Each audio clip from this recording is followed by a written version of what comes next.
नमस्कार, 72 मराठीमध्ये तुमचं सर्वांचं स्वागत. दरम्यान मुंबई लोकसभा निवडणुकीचा निकाल लागला आहे. या निवडणुकीमध्ये भाजपकडून 400 पारचा नारा देण्यात आला होता. मात्र निवडणुकीत भाजपला अपेक्षित यश मिळालं नाही. अनेक राज्यांमध्ये भाजपला मोठा फटका बसला आहे. त्यामुळे भाजपला बहुमतापासून दूर राहावं लागलं. मात्र एनडीएला बहुमत मिळालं आहे. त्यामुळे दिल्लीत सत्ता स्थापनेच्या हालचालींना वेग आला आहे. आता भाजपला सत्ता स्थापनेसाठी आपल्या मित्रपक्षांची मदत घ्यावी लागणार आहे.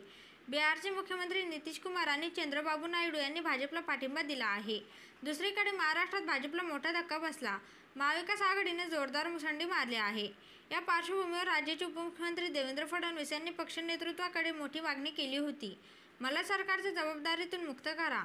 मला विधानसभा निवडणुकीसाठी पक्षाचं काम करायचं आहे, असं फडणवीस यांनी म्हटलं आहे. फडणवीस यांच्या मागणीनंतर महाराष्ट्राच्या राजकारणात खळबळ उडाली आहे. तसेच घडामोडींना वेगही आला आहे. याच दरम्यान एक मोठी बातमी समोर येत आहे. देवेंद्र फडणवीस यांनी सरकारच्या जबाबदारीतून मुक्त होण्याचा निर्णय जाहीर केल्यानंतर ते राजधानी दिल्लीत दाखल झाले आहेत. मिळालेल्या माहितीनुसार देवेंद्र फडणवीस हे राजीनाम्यावर ठाम असून केंद्रीय गृहमंत्री आणि भाजपचे नेते अमित शहा यांच्या भेटीनंतर त्यांच्या राजीनाम्यावर निर्णय होणार आहे.